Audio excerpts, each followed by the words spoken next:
it seems to me that the Young Bucks are going to be Sting's final opponent come March 3rd at Revolution in a tag team match to finally end Sting's career, because the Young Bucks made their return a couple weeks ago. This after we haven't seen them on All Elite Wrestling television since their loss to the Golden Jets at Revolution. They're back as heels, which is the absolute correct decision, because fans want to boo the Young Bucks for a lot of reasons. In fact, one of them being, and I'm just ecstatic that they're finally leaning into this kind of storyline. The Young Bucks are and have been executive vice presidents, EVPs, since AEW was founded. So now they are leaning more into that character, trying to tell that story of having that backstage pull, being able to make their own matches, being able to talk down, extremely down, to some of AEW's staff. Again, all in the hopes of getting their characters over. And again, the fans, and correct me if I'm wrong, but for the most part, the fans want to boo Matthew and Nicholas Jackson for a lot of reasons.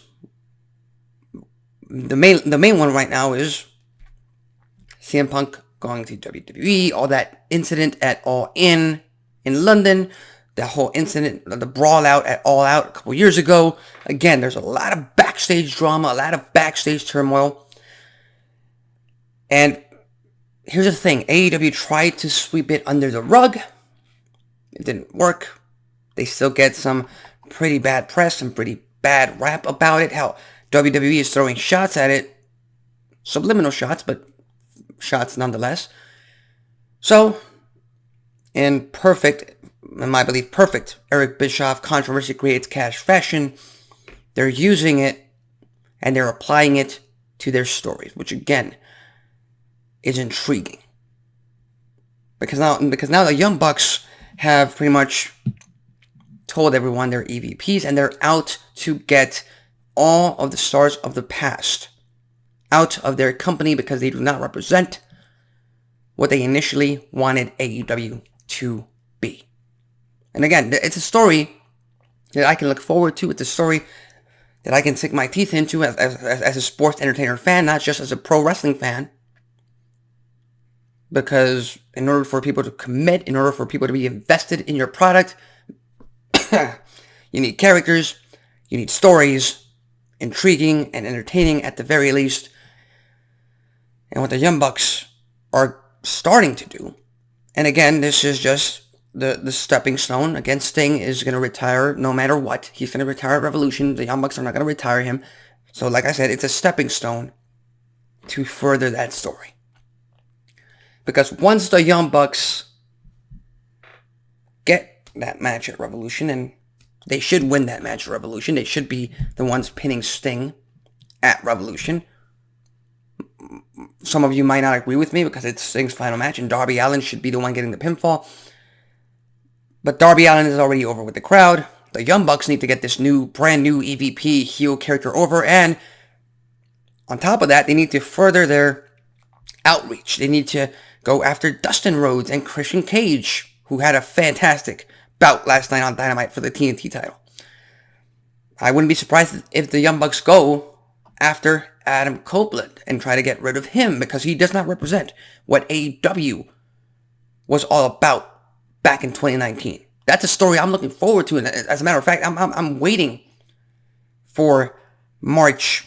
What would it be? March 8th, March 9th, which is the Dynamite after Revolution, when the Young Bucks could actually target someone else who isn't already retiring in favor of this storyline, in favor of getting all these past their prime, stars of the past, in their own words, cancerous superstars. And again, they didn't necessarily call Sting a cancerous superstar. That was more of a reference to a CM Punk.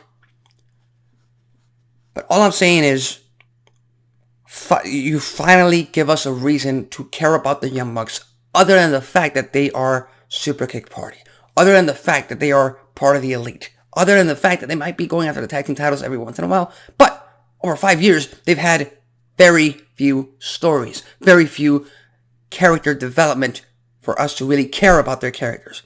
So again, it's a win for me as far as Matthew and Nicholas Jackson, this brand new persona, character development, whatever you want to call it. It's a win. Now let's see if they can bring it home. They can keep bringing us in. Let's see what Sting and Darby Allin have to say about that challenge that they had last night on Dynamite. They're going to have to accept, obviously. And we'll just have to wait and see. Again, it's very similar to the Legend Killer gimmick. But AEW, Tony Khan, the creative team has put a little twist on it. They do not represent what AEW is all about in 2019.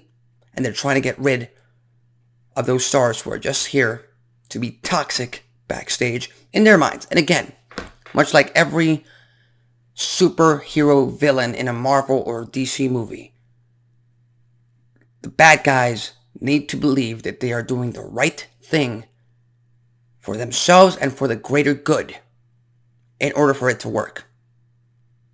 And of course, the Young Bucks, they're pretty easy to hate in my opinion. They're pretty good heels. So with that said, what are your thoughts on the Young Bucks getting Sting's final match at Revolution?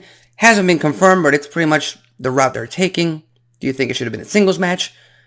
Are you okay with the Young Bucks being a part of this high-profile match? Are you looking forward to what the Young Bucks might have to do after this Revolution pay-per-view contest? Leave your thoughts, comments, and predictions in the comment section below. With that said, my name is Alexis Carrillo. This has been Wrestling Talk. Tune in later on tonight to Access TV for the very first episode of the return of Total Nonstop Action Impact on Access TV. They got a hell of a main event set up. Josh Alexander, the Walking Weapon versus Will Ospreay in the rematch. Second bout. That's going to be the main event of tonight's show. Rave reviews from social media and the IWC. So I'm completely looking forward to that match. And see you next time.